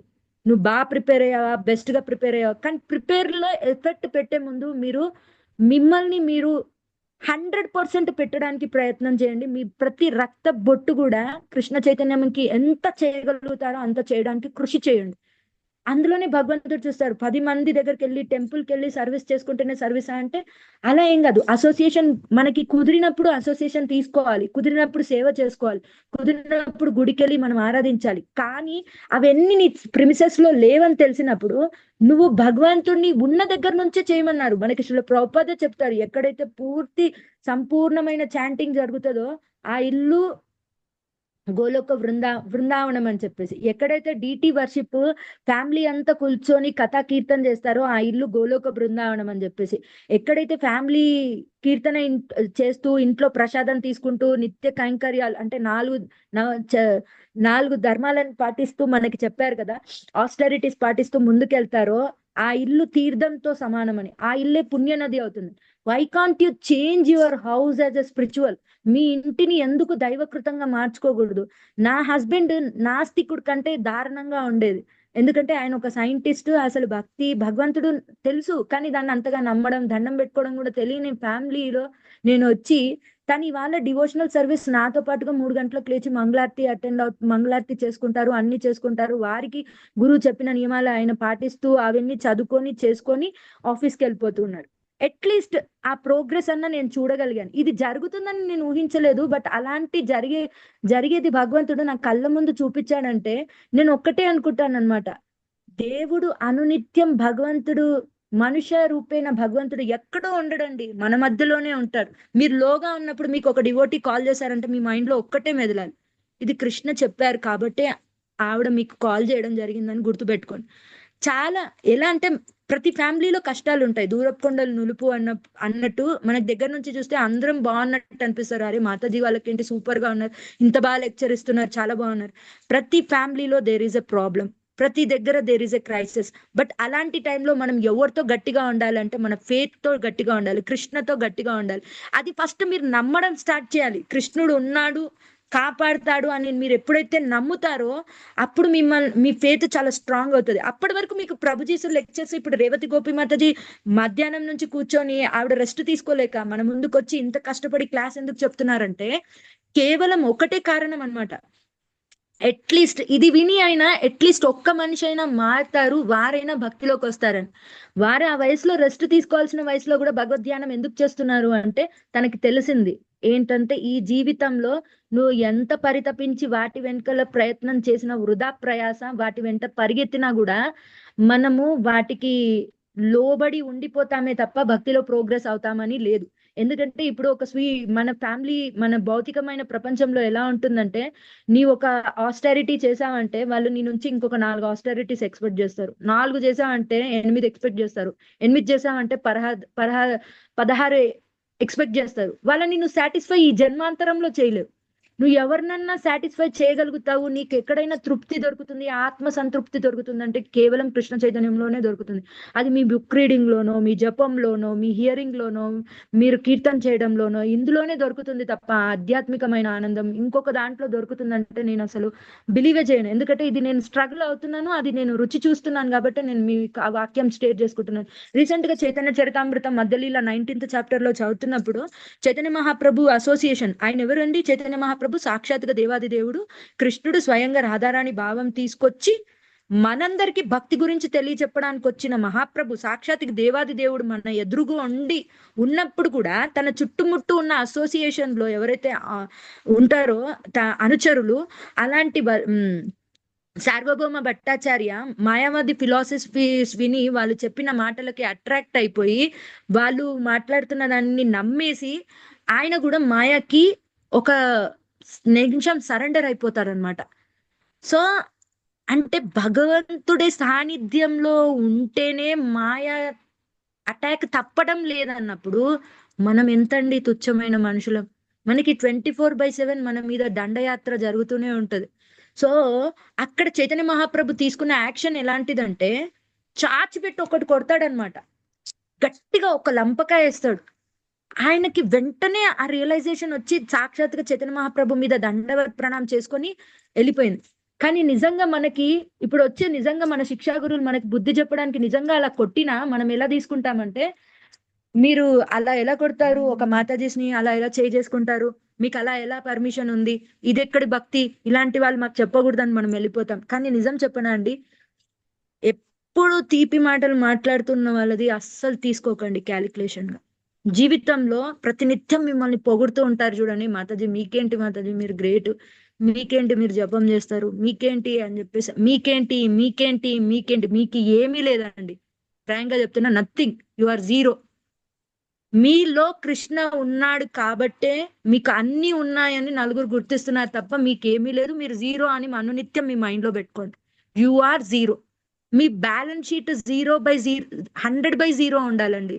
మీ అంటే మీ రిగ్రెట్స్ ఉండకూడదు, మీకు శత్రువులు ఉండకూడదు. ప్రతి ఒక్కరిని మంచిగా ట్రీట్ చేయండి, కుదిరినంత వరకు, సాధ్యమైనంత వరకు ప్రతి ఒక్కరితో హంబుల్ గా ఉండేది. నష్టమైతే ఏం లేదు కదా, మననైతే ఎవరు వచ్చి చంపనైతే చంపరు. సో మీకు ఆల్రెడీ ప్రేమించడం తెలుసు, కూసింత ఎక్కువ ప్రేమ పక్కవాడికి ఇస్తే తప్పేముంది చెప్పండి. సో అలా ప్రేమతో అవతల వ్యక్తిని చేంజ్ చేసుకోవడానికి ట్రై చేయండి. అంతేకాని ద్వేషం, ఈర్ష, పగ పెంచుకుంటూ పోతే ఏం మిగులుతుందంటే విషమే మిగులుతుంది తప్ప పాలు ఉండవు అనమాట. పాలు పెట్టారండి స్టవ్ మీద, పెట్టేసి స్టవ్ పెద్దగా పెట్టారు, పెద్దగా పెడితే ఏమవుతుంది, పాలన్నీ పొంగిపోతాయి, అసలైన ఎసెన్స్ అంతా కింద పోయినాక లాస్ట్ కి అడుగు అంటిపోయి ఉంటుంది చూసారా, మాడు గీక మాత్రమే మిగులుతుంది. మనం మాడు పెంక అవ్వకూడదు, మనం శుద్ధమైన మలై లాగా పేరుకుపోతుంది చూడండి ఆ పైన, ఆ మలై లాగా ఉండాలి తప్ప కానీ పేరుకపోయిన అడుగంటిన పాలలాగా మనం ఉండకూడదు అనమాట. సో ఇది ఆ చైతన్య చరితామృతిలో చదివినప్పుడు, సో మాయా అటాక్ట్ ఒక డివోటీ దేవుడు పక్కకున్న వ్యక్తికే తప్పలేనప్పుడు గురు మహారాజ్ పక్కకున్న వాళ్ళ సంగతి ఏంటి? మనలాంటి ఏమీ చెయ్యలేని నిస్సహాయక స్థితిలో ఉండి భక్తి చేస్తున్న మన వాళ్ళ పరిస్థితి ఏంటి? మేము చాలా చేస్తున్నామని గొప్పగా చెప్పుకునే వాళ్ళ పరిస్థితి ఇంకెక్కడ ఉందని మనం అర్థం చేసుకోవాలి. సో దీని నుంచి మనం నేర్చుకోవాలి అన్నమాట. ఈవెన్ డాక్టర్ నాకు మొన్న మేము వెళ్ళినప్పుడు మాట్లాడుతూ కూడా డాక్టర్ ఒక మాట అన్నారు తెలుసా, see Divya garu, this this surgery is how much challenging to you, that much challenging to me అని చెప్పారు. ఏడుస్తూనే నేను అన్నాను అనమాట, మీకు మీకు ఈ సర్జరీ సక్సెస్ అయితే మీకు అపారమైన కీర్తి వస్తుంది, one of the famous neuro surgeon అని వస్తుంది, మీరు ఏ ఆపరేషన్ అయినా ఈజీగా చేయగలుగుతారు. ఎందుకంటే మిడిల్ ఏజ్ లో this is the one of the toughest operation. 48 hours నాకు జరగబోతుంది అనమాట. అలాంటి టైంలో కూడా నాకు 2 అనుమతులు ఇచ్చారు. నేను 48 hours మేల్కొనే ఉండాలి, 48 hours లెక్చర్ వినొచ్చు, 48 hours కీర్తన చేయొచ్చు. సో ఆ ఫెసిలిటీ నాకు ఉంది. అలాంటివి ఇచ్చారు. అండ్ ఈ day to day schedule observation తర్వాత నేను తిరిగి వచ్చాక మేబీ బై డిఫాల్ట్ రావచ్చు, రాకపోవచ్చు. ఇన్ కేస్ వస్తే నేను ఆ సర్కమ్స్టెన్స్ అన్నిటికీ అడ్జస్ట్ అయి ఉండడానికి కోసం నన్ను వాళ్ళు తీర్చిదిద్ది పంపిస్తారనమాట. ఫస్ట్ సర్జరీ అయిన 6 నెలలు ఏంటంటే నీకు నడవడం, నీ ఫ్యామిలీని గుర్తుపట్టడం, నీ ఫ్యామిలీ వాళ్ళతో ఎలా ఉంటున్నావు, నీకు చిన్న చిన్న వంటలు చేయొచ్చు, నువ్వు ఎంత గుర్తు పెట్టుకోవడానికి ట్రై చేస్తున్నావు అనేది టెస్టింగ్. ఆ టెస్టింగ్ పీరియడ్ అయిపోయిన తర్వాత నన్ను నేను ఇంప్లిమెంట్ పీరియడ్ అనమాట. మనం ఒక వెహికల్ తయారు చేసినాక కూడా ఆ షోరూమ్ ఎవరైతే కంపెనీ వాడు ఉంటారో వాడు తిప్పి చూస్తాడు అనమాట, వెహికల్ అన్ని కండిషన్ లో ఉన్నాయా లేదా. ఆ వెహికల్ కండిషన్ లో కొన్నవాడు ఏం చేస్తాడంటే ఆ వెహికల్ కండిషన్ లో ఫామ్ అంటే మనకి ఆ హ్యాండిల్ స్టీలింగ్ అవన్నీ మనకి ఈజీ అవ్వడానికి, బ్రేక్స్ అన్ని కూడా మన అదుపులోకి రావడానికి ఇంకొక 6 నెలలు టైం పడుతుంది. అంటే కొత్త పెళ్ళైన కోడలు ఇంట్లో అడ్జస్ట్ అవ్వడానికి ఎలా అయితే 6 నెలల సమయం పడుతుందో, నా సర్జరీ అయిపోయి బయటికి వచ్చి నేను నార్మల్ అవ్వడానికి ఇంకో 6 months అనమాట. ఆ 6 months వాళ్ళు మొత్తం స్టడీ చేసుకున్నారు. ఈ సాధన నేను చేస్తాను, ఈ దినచర్య నాది, ఇలా ఇలా తింటాను, ఇలా ఇలా నా ప్రవర్తిస్తాను, ఇలా ఇలా నా మూడ్ స్వింగ్స్ ఉంటాయి. ఆ అకార్డింగ్ టు దట్ నన్ను తయారవ్వడానికి ఇంకొక 6 నెలలు అనమాట. ఈ తిరిగి వచ్చిన తర్వాత ఇంత యాక్టివ్ గా ఉంటానంటే ఛాన్స్ లేదు. 100% ఇంత యాక్టివ్ గా ఉండే ఛాన్స్ అయితే లేదు. అప్పుడు నాకు ప్రతి ఒక్క డివోటీ సహాయం చాలా అవసరం. ఎందుకంటే నా జర్నీ మళ్ళీ మొదటి నుంచి స్టార్ట్ చేస్తున్నట్టే.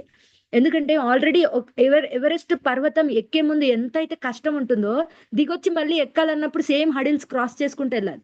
సేమ్ నేను అదే ఫేస్ చేసుకుంటూ వెళ్ళాలి. మళ్ళీ నా జర్నీ ఒక్క మాల నుంచి స్టార్ట్ అయ్యి మళ్ళీ నేను ఇప్పుడు ఎంత చాంటింగ్ చేస్తున్నానో అంత రీచ్ అవ్వడానికి ఒక డివోటీ సహాయం లేకపోతే ఇది పాసిబులే కాదు. మీరు చూసుకుంటే ప్రభుపాద్ జర్నీలో కూడా మీరు చూసుకుంటే ప్రభుపాద్ లీలామృతాలో ఉంటుంది. ప్రభుపాద్ అంతిమ సమయం అప్పుడు వారి శిష్యులంతా వారి పక్కన ఉండి అందరు విపరీతంగా ఏడ్చారు.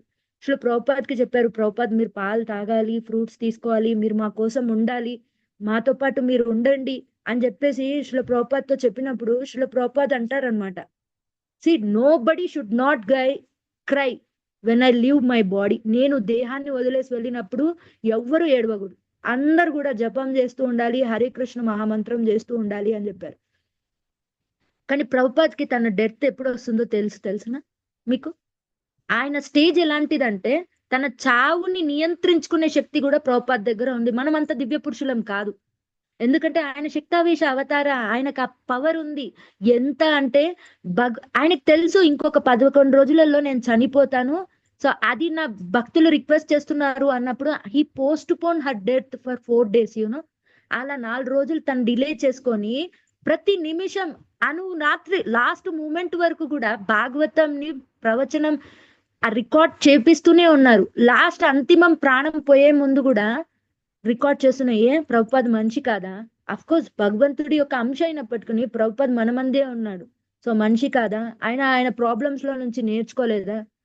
నేను చెప్పనా, ఎప్పుడు మనం వీక్ అయిపోతామంటే మన ప్రాబ్లం కి ఇంకొకరికి షేర్ చేసుకుంటాం చూడండి, ఆ నిమిషమే వీక్ అవుతాం. అంటే డివోటీస్ గురించి నేను మాట్లాడట్లేదు, మనం మన ఫ్యామిలీస్ లో షేర్ చేసుకుంటాం చూడండి, అప్పుడే వీక్ అవుతాం. ఎలా తెలుసా? ఆ నలుగురు వస్తారు, అయ్యో నీకు ఈ ప్రాబ్లం ఉందా, అరే నీకు ఇప్పుడు అన్ని డ్యామేజ్ అయిపోతాయా, రేపటి నుంచి నువ్వు పడుకొనే ఉంటావా, ఇలా మాట్లాడకూడదండి. ఎప్పుడైనా ఒకరు ప్రాబ్లంలో ఉన్నప్పుడు నీకేం కాలేదు, నువ్వు అన్ని చేసుకుంటావు, లెగిసి అన్ని చేసుకో, ఏం ప్రాబ్లం లేదు. పడతావు, మళ్ళీ కొద్ది దూరం పోయాక మళ్ళీ నుంచుతావు, మళ్ళీ పడు, ఏం ప్రాబ్లం లేదు, నష్టం ఏం లేదు పడితే.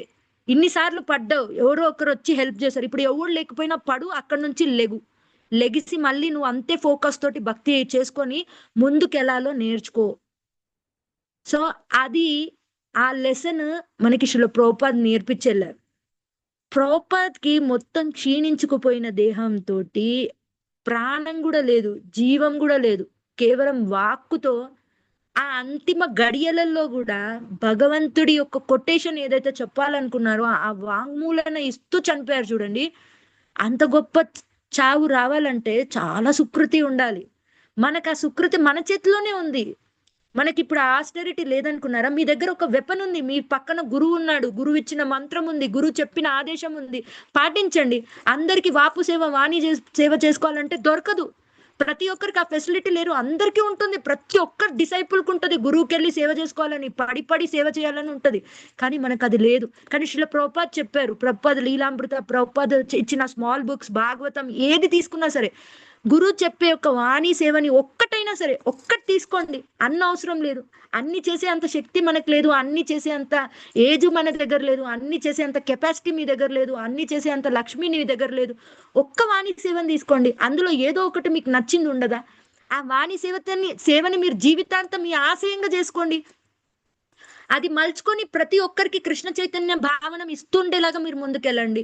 డెఫినెట్ గా ప్రతి ఒక్కరు భక్తులు అవ్వడానికి ఆస్కారం ఉంది. మీ తోటి వచ్చిన భక్తులకి మీరు చెప్పాల్సింది ఏంటో తెలుసా? వాళ్ళ ప్రాబ్లం వినండి. విన్న తర్వాత వాళ్ళకి ఒకటే చెప్పండి. ఇన్ని రోజులు క్లాసెస్ వింటున్నారు. మనం ఇంతమంది, రేవతి గోపి మాతాజీ కావచ్చు, మనకి చాలా మంది, ఈ రసరాణి మాతాజీయే కావచ్చు, ఈ క్లాస్ లో పక్క మనకి ఇప్పుడు హ్యాబిట్స్ క్లాస్ లో చూసుకుంటే రఘునాథ్పురి ప్రభుజీ అవచ్చు, శ్రీహర్ష ప్రభుజీ అవచ్చు, గోవర్ధన్ ప్రభు, ప్రణమానంద ప్రభుజీ అవచ్చు, గౌరంగ దర్శన్ ప్రభుజీ కావచ్చు, రాధానాథ్ ప్రభు కావచ్చు, జయపతక మహారాజే కావచ్చు, ఇంతమంది మనకి మహారాజులు, శిక్షా గురువులు, దీక్షా గురువులు అందరికి మనకి లెక్చర్స్ ఇస్తున్నారంటే ఏదో గుడ్డిగా లెక్చర్స్ ఇవ్వట్లేదు. అందులో నుంచి అట్లీస్ట్ ఒక్క మాటనైనా మీరు తీసుకొని మీరు నిజ జీవితంలో ఆచరిస్తారన్న ఉద్దేశంతో ఇస్తున్నారు. ఆ హోప్ తోటే మీకు దీక్ష ఇస్తున్నారు. మీకు తెలీదు. మీరు అనుకుంటున్నారు వాళ్ళు మొత్తం 100% పాపంని మనం తీసుకుంటున్నారు. ఎవ్వరు మన 100% పాపంని తీసుకోలేరు. గురువు తీసుకుంటున్నారు అంటే మీరు ఆలోచించండి, అలాంటి గురువుకి ఎంత సరెండర్నెస్ అయి ఉండాలి. ఐ కెన్ అండర్స్టాండ్ జయపతక మహారాజ్ కి ఉన్న హెల్త్ ఇష్యూస్ లిటరల్లీ వేరే మామూలు ఒక సాధారణ మనిషికి వస్తే వాడి పాటికి చచ్చిపోవాలి. కానీ మహారాజు ఒక్క నిమిషం హాస్పిటల్లో నుంచి ఇలా బయటికి వచ్చిన తక్షణం ఇంకో ప్రీచింగ్ క్లాస్ కి రెడీ అయిపోయి అక్కడ కూర్చొని ప్రీచింగ్ ఇస్తున్నాడు. ఆ ప్రీచింగ్ ఇచ్చే టైంలో ఆయన స్ట్రగుల్ పడట్లేదా అంటే 100% ఆయన స్ట్రగుల్ పడుతున్నాడు. ఎంత ఆయాసం అవుతుందో లోపల నుంచి ఒక్కొక్క వాక్యం తీసుకొని చెప్పడానికి. కానీ భౌతికమైన దేహం కాన్షియస్ లో ఉన్న వారికి ఆ బాధ, కానీ ఆత్మ పరిజ్ఞానం తెలుసుకున్న వాడికి ఆ బాధ అనేదే ఉండదు. ఇది మనం ప్రతి ఒక్కరం తెలుసుకోవాల్సిన విషయం. మనిషిని దేహ పర్సెప్షన్ లో చూడడం బంద్ చేసేయండి ప్లీజ్. ఐఎమ్ రిక్వెస్టింగ్, బెగ్గింగ్, ప్రతి ఒక్కరి శిరసు వంచి పాదాలు పట్టుకొని చెప్తున్నాను, మనిషి లాగా చూడడం బంద్ చేయండి. ఎవ్వరు మీ ముందు మనుషులు లేరు. మీకు తెలీదు, మీ ముందు ఒక్క మాల జపం చేస్తున్నట్టుగానే కనపడతారు. కానీ వాళ్ళు ఎన్ని జన్మలుగా వాళ్ళు ఎంత మంచి సాధన చేస్తూ ఉన్నారో మీకు తెలీదు. మీ ముందు నార్మల్ గా కనపడతారు. ఎక్కడ ఎలాంటి ప్యూర్ సోల్ ఉన్నారో మీకు తెలీదు. అలాంటి చైతన్యవంతులు ఒక్క మాటనైనా సరే ప్రతిది తృణప్రాయంగా తీసిపడేయకుండా ఆచరించే క్రమ పద్ధతిలో పెట్టుకున్నాం అనుకోండి, భగవత్ మార్గంలో సస్థిరంగా ముందుకెళ్తామన్నమాట. భగవంతుడు ఎల్లవేళలా మిమ్మల్ని కనిపెట్టుకొని ఉంటాడు. అంతేగాని నేను ఇవాళ భక్తి చేసా, రేపు పొద్దున్న లైట్ తీసుకుంటా, ఎల్లుండి మళ్ళీ భక్తి చేస్తా, కుదిరితే డీటీ వర్షిప్ చేసుకుంటా అంటే భగవంతుడు రెసిప్రొకేషన్ ఉండదు. నువ్వెలా రెసిప్రొకేట్ అవుతావో భగవంతుడు కూడా నీకు అలాగే రెసిప్రొకేట్ అవుతాడు. నువ్వు కాన్స్టెంట్ గా మాల చేస్తూ కాన్స్టెంట్ గా ఆయనను తలుచుకుంటూ ఉన్నావు అనుకోండి, భగవంతుడు కూడా నీ గురించి ఆలోచించడం స్టార్ట్ చేస్తాడు. నీ గురించి పక్కకు పెట్టి ఎదుటివాడి గురించి ఎప్పుడైతే ఆలోచించడం స్టార్ట్ చేస్తావో నీ మీద ఫోకస్ ఎక్కువైతుంది భగవంతుడికి. ఎందుకంటే వీడు వాడి ప్రాబ్లమ్స్ అన్ని పక్కకు పెట్టుకొని, వాడికున్న స్థితిగతులను అన్ని పక్కకు పెట్టుకొని నా గురించి ఇంత శ్రద్ధగా వాడు చాంట్ చేస్తున్నాడంటే వీడి గురించి నేను ఆలోచించాలి అని భగవంతుడు కూడా ఆలోచిస్తాడు. సో నేను ఒక్కటే చెప్తాను ప్రతి ఒక్కరికి, మీకు ఉన్న లైఫ్ టైం ఎంత ఉందో ఎవరికి తెలియదు. ఈ నైట్ ఇచ్చాడంటే థ్యాంక్స్ టు గాడ్. ఈ ప్రాబ్లం ఇచ్చాడన్నా కూడా థ్యాంక్స్ టు గాడ్. ఈ సమస్యలో మీరు ఇరుక్కున్నా కూడా ప్రాబ్లం కి చెప్పండి మీ భగవంతుడు ఎంత గొప్పవాడో, ఎంత పెద్దవాడో ఆ ప్రాబ్లం కి చెప్పండి. ఆ ప్రాబ్లం భయపడాలి. మీ దేవుడు, మీ యొక్క భగవంతుడి యొక్క గొప్పతనం చూసి ఆ ప్రాబ్లం భయపడేలాగా మీరు తయారవ్వాలి తప్ప కానీ ప్రాబ్లం కి కుంగిపోయి డీగ్రేడ్ అయిపోయి మిమ్మల్ని మీరు కించపరుచుకొని మీ తోటి వాళ్ళని కించపరుస్తూ ఎవరిని మోటివేషన్ ఇవ్వకుండా ఎవరికి భక్తి చేయకుండా కూర్చొని ఏడుస్తూ ఉంటే ప్రాబ్లం సాల్వ్ అవుతుంది అంటే చెప్పండి. 24/7 కూర్చొని ఏడవడానికి రెడీ ఉన్నారు చాలా మంది. ఎందుకంటే ప్రతి సోల్ కి ఒక ప్రాబ్లం ఉంది. నాతో ఉన్న డివోటీస్ లో, నా చుట్టుముట్టు ఉన్న డివోటీస్ లోనే 1,00,000 ప్రాబ్లమ్స్ ఉన్నాయి. ఒక్కొక్కరు ఫ్యామిలీ మేనేజ్మెంట్ తో బాధపడుతున్నారు, ఒక్కొక్కరు ఫైనాన్షియల్ హెల్త్ ఇష్యూస్ తో బాధపడుతున్నారు, ఒకరు పెళ్లిళ్ళు లేక బాధపడుతున్నారు, ఒకరు భక్తిలో వాళ్ళని ప్రోత్సహించక బాధపడుతున్నారు, ఒకరు భక్తిలో వాళ్ళని అడ్వాన్స్ చేయలేకపోతున్నారే బాధపడుతున్నారు. బట్ ఎక్కడ వెళ్ళినా మేజర్ సమస్య ఏంటంటే ప్రాబ్లం. ఇది భగవంతుడు ఆల్రెడీ చెప్పాడు. ఈ భౌతిక జగత్తులో అవే ఉంటాయి. దుఃఖాలయం అశాశ్వతం, ఇది అశాశ్వతం అని ఆల్రెడీ తెలియజెప్పినాక నీకు శాశ్వతం హ్యాపీనెస్ కావాలంటే నువ్వు భగవంత్ ధామంకే వెళ్ళాలి. నీకు ఒక శాంపుల్ ఎగ్జాంపుల్ ఇస్తాడు భగవంతుడు, నేను ఉన్నానని చెప్పడానికి. నువ్వు జపం చేస్తున్నప్పుడు నీకు ఒక్కసారి ఫోకస్ లో కనిపించి వెళ్ళిపోతాడు. 24 hours దానిపైన మననం చేయడానికి ఎప్పుడైతే ప్రయత్నం చేస్తారో నిజంగా మీరు డెస్టినేషన్ కి రీచ్ అవుతారు. అంతేగాని భగవంతుడు ఇప్పుడు కనిపించాడు, ఆ రూపాన్ని నేను చూడాలనుకుంటున్నా, నాకు ఇంట్లో కనపడాలి, నా చుట్టుముట్టు కనపడాలంటే సాధ్యం కాదండి. ఎందుకంటే ఒక పిఎం అపాయింట్మెంట్ తీసుకున్న తర్వాత పిఎం మిమ్మల్ని వచ్చి మీట్ అవ్వాలంటేనే ఒక షెడ్యూల్ ఉంటుంది, ఒక మీటింగ్ ప్రాసెస్ ఉంటుంది. మిమ్మల్ని వచ్చి కలవడానికి ఒక డేట్ ఫిక్స్ చేసుకొని మాన్యువల్ గా మిమ్మల్ని వచ్చి కలుస్తాడు. సార్ మీరు డైరెక్ట్ గా దేవుడిని చూడాలనుకుంటున్నారు, అది ఎంత ఇంపాసిబుల్ చెప్పండి. మీరు ఎలా ఉండాలి అంటే దేవుడు మీ వైపు తిరిగి చూసేలాగా మన ప్రవర్తన ఉండాలి, మన ఆచారం ఉండాలి, మన సదాచారం ఉండాలి. సో అలా అవ్వడానికి మనం 100% మనం ఎందుకు చెప్పండి, ఈ భౌతిక దేహానికి రెండు అంగవస్త్రాలు ఇస్తే సరిపోదా? గుప్పెడు ప్రసాదం పెడితే సరిపోతుంది, అది ఎక్కడైనా దొరుకుతుంది కదా మ్యాండేటరీగా. మీరు చేయాల్సింది ఏంది, మిమ్మల్ని కష్టమేం మొయమనట్లేదు, తట్టబుట్టలు మొయమనట్లేదు, కూర్చుని దగ్గరనే క్లాస్ వినమంటున్నారు, చక్కగా శ్రవణం చేసుకోమంటున్నారు. ఇంత మీరు చేసుకున్న ప్రసాదాన్ని కృష్ణకి ఆఫర్ చేసి మీరు తినమంటున్నారు, అంతే కదా మనకి చెప్పింది. ఈ ఆస్టరిటీ చేయటానికే స్ట్రగుల్ అవుతున్నామంటే మీరు కలియుగంలో కలికి అగెనెస్ట్ గా వెళ్తున్నారు. ఫస్ట్ మీరు గుర్తుపెట్టుకోవాలి, యుగ ధర్మం నీతి అంటే ఇక్కడ కలియుగంలో కలియుగంకి తగ్గట్టుగానే ఉండాలి. కానీ మనం అలా ఉండట్లే, యుగ ధర్మం నీతిని మనం ఉల్లంఘిస్తున్నాం. నెక్స్ట్ ఏంటంటే మాయకి అగెనెస్ట్ గా వెళ్తున్నాం. సో మాయ మిమ్మల్ని అనునిత్యం మీకు చుట్టుముట్టు ఫస్ట్ మీ ఫ్యామిలీ, నీకు బాగా ఇష్టమైన నీ వీక్నెస్ మీద ఫోకస్ చేస్తుంది. మీకు ఒకరంటే బాగా ఇష్టం ఉంటుంది, వాళ్ళకి మిమ్మల్ని అడిక్ట్ అయ్యేలాగా చేస్తుంది. తర్వాత ఏం చేస్తుంది మాయ, మెల్లిమెల్లిగా నీ కుటుంబం, నువ్వు అక్కడ నుంచి డైవర్ట్ అయిపోయి కొంచెం తెలుసుకొని పక్కకు వచ్చావు, నీ కుటుంబం నుంచి స్టార్ట్ చేస్తుంది. నెక్స్ట్ మీ స్పౌస్ నుంచి స్టార్ట్ చేస్తుంది, నెక్స్ట్ మీ పిల్లల నుంచి స్టార్ట్ చేస్తుంది. ఇలా ప్రతి ఒక్కరి దగ్గర నుంచి మాయ అటాక్ అవుతూనే ఉంటుంది. ఈవెన్ డివోటీస్ తో కూడా అవ్వచ్చు. కానీ మీరు గ్రహించాల్సింది ఏంటంటే ఒక ఉత్తమమైన భక్తుడి క్వాలిటీ ఎలా ఉంటుందంటే ఎవరిని ఏమన్నాడు, ఎవరిని నిందించాడు, తిట్టిన వాడిని నిందించాడు, తిట్టుబడ్డ తనని నిందించుకోడు, ఒకటే అనుకుంటాడు, నా కర్మ, ఇవాళ నా టైం బాగాలేదు కాబోలు, మేబీ ఈ రోజు నా సాధన లోపమో, మేబీ నేను ఇంకొంచెం బెటర్ చాంటింగ్ చేస్తే ఇలాంటి ఇన్సిడెంట్స్ నాకు ఫేస్ కావు, ఇలాగే ఆలోచిస్తాడు. సో మన పర్సెప్షన్ థింకింగ్ కూడా అలాగే చేసుకోవాలి. సో ఇది వినడానికి కొంచెం కష్టంగా ఉంటది, ప్రాక్టికల్ గా అవ్వాలంటే ఇది కొంచెం కష్టమే. కానీ లాస్ట్ క్రైసిస్ కి వచ్చే వరకు మీరు తెలియకుండానే మీరు ఆటోమేటిక్ గా అయిపోతారు మాతది. నేను నిజం చెప్తున్నాను, ఎవరి లైఫ్ లో అయినా వారి అంతిమ గడియలు ఉంటాయి చూడండి, మీకు తెలియకుండానే ఇలాంటి క్రైసిస్ మీకు వచ్చేస్తాయి. మీకు బాగా ఇష్టమైన వాళ్ళని కూడా మీకు తెలియకుండానే మీరు సైడ్ గా పెట్టేస్తారు. నేను ఇప్పుడు అలాగే చేశాను, మా అమ్మతో కాన్వర్జేషన్ తగ్గించుకున్నాను. మాట్లాడుతాను, ఎంత వరకు అవసరమో అంతవరకే మాట్లాడతాను. నా హస్బెండ్ తో కాన్వర్జేషన్ తగ్గించుకున్నాను. ఎంత టైం నాకు తెలీదు, ఎంత లోపలికి వెళ్తుందో తెలీదు జ్ఞానం. బట్ సాధ్యమైనంత ఎక్కువసేపు మాల దగ్గర, సాధ్యమైనంత ఎక్కువసేపు పుస్తకాలు చదవడానికి, సాధ్యమైనంత ఎక్కువసేపు యూట్యూబ్ లో పెట్టుకొని వింటూ అలా పడుకోవడానికి ట్రై చేస్తున్నాను. సో మీకు అది ఎంత హెల్ప్ఫుల్ అవుతుందంటే, మీకు అదొక ఇమ్యూనిటీ బూస్టర్ అనుకోండి, ఆ మీకు ఏమంటారు, సంజీవిని లాంటిది, మిమ్మల్ని బ్రతికిస్తుంది అనమాట, మీకు పునర్జన్మ ప్రసాదిస్తుంది. మీకు ఇంతమంది ప్రతి ఒక్కరు, నేను మా జపా క్లాస్ గురించి చెప్పాలి. ప్రతి ఒక్కరు చిన్న చిన్న ప్రాబ్లమ్స్, ఫీవర్ వచ్చినా ప్రేయర్స్ అడుగుతారు. అంటే నేను తప్పుగా అనుకోకండి, అలా అడగొద్దని అనట్లేదు, ప్రతి దానికి అడుగుతారు. అంటే చిన్న ప్రాబ్లం వచ్చినా అడుగుతారు. ఇంకా ఎలా అయిపోయిందంటే, కొత్త సైకిల్ కొన్నాను, మా బాబు సైకిల్ నడుపుతుంటే కింద పడకూడదని కూడా ప్రేయర్ రిక్వెస్ట్ అడుగుతున్నారు. సో అలాంటి ప్రేయర్స్ అడుగుతున్నాము. కానీ ఆ ప్రేయర్స్ అది అప్పటికప్పుడు పనికొస్తాయా అంటే, అంతకంటే మేజర్ హెల్త్ ఇష్యూస్ ఉన్న వాళ్ళకి కూడా ప్రేయర్స్ ఉన్నాయి. సో అప్పటికి మనం అనుకోవచ్చు, కొన్ని సందర్భాలలో మనం ఒక గోత్రు అయి ముందుకెళ్ళినప్పుడు అక్కడ పడిపోతాము, మనకు అది అవుతుందో లేదో తెలీదు, అందులో నుంచి వాళ్ళు బయటికి వస్తారో లేరో తెలీదు. కానీ మనం అనుకోకూడదు, ఆ జన్మ ఈ ప్రేయర్స్ వాళ్ళకి జరగలేదు కాబట్టి వాళ్ళని భగవంతుడు కృప లేదని కాదు. ఇప్పుడు ఆయనకి అది అవసరం లేదేమో, కానీ మీ ప్రేయర్స్ వల్ల నెక్స్ట్ లైఫ్ తనకి బెటర్ గా వచ్చి అక్కడ ఆ ప్రేయర్స్ హెల్ప్ అవుతాయని మీరు ఆలోచించాలి. సో ఇప్పుడు ఆ ప్రేయర్ కి అన్వర్తబుల్ గా అనిపించిన ప్రేయర్ నెక్స్ట్ లైఫ్ కి అది అవర్దబుల్ గా అవ్వచ్చు. సో చెప్పలేమన్నమాట. ఏ ప్రేయర్స్ కి ఎంత కన్సిడరేషన్ ఉంటుందో తెలీదు. మీ ముందు ఒక్క వ్యక్తి ఎప్పుడన్నా ఈ పలానా ప్రాబ్లమ్‌తో వచ్చానన్నప్పుడు డౌట్ పడ్డం పక్కకు పెట్టి, నిజంగా ప్రాబ్లమ్‌తో ఉన్నాడా అని చెప్పేసి వారి కోసం మీరెప్పుడైతే చేస్తారో, నిజం చెప్తున్నాను, వాళ్ళు గుర్తుపెట్టుకోకపోయినా ఖచ్చితంగా మీ ప్రేయర్స్ వాళ్ళని రక్షిస్తాయి. అలా భగవంతుడు మీ పట్ల ఇంకా ఎక్కువ కరుణతో ఉంటాడు. ఎందుకంటే మీరు ఇంకొకరి కోసం ప్రేయర్ చేస్తున్నారు. మీకిన్ని సమస్యలున్నాయన్నప్పుడు భగవంతుడు మీ పట్ల ఇంకొంచెం ఎక్కువగా తొంగి చూసే ఆస్కారం ఉంటుంది మాతాజీస్. సో, మీరందరూ బ్లెస్ చేయండి. నేను ఏదైతే సినారియో ఫేస్ చేస్తున్నానో, ఐ డోంట్ నో నేనొస్తానో రానో, కానీ రాకున్నా గూడా అందరూ ఇంతే శ్రద్ధగా కృష్ణ చైతన్యంలో ముందుకెళ్ళాలని, భగవద్భక్తి చేయాలని, భక్తిమయ జీవితంలో అడ్వాన్స్ అవ్వాలని, ఫ్యామిలీని కూడా అంతే డ్రాస్టిక్ గా చూసుకోవాలి. మీ పిల్లలకు కూడా కృష్ణ చైతన్యం ఇవ్వాలని, వాళ్ళందరూ కూడా భక్తిలోకి రావాలని చెప్పేసి నేను మనస్ఫూర్తిగా కోరుకుంటున్నాను. ఎల్లవేళలా మీకు ఆ భగవంతుడు మీ అందరి యొక్క ఫ్యామిలీస్ పట్ల కరుణ, కటాక్షాలు, కృపా దృష్టితో ఉండాలని.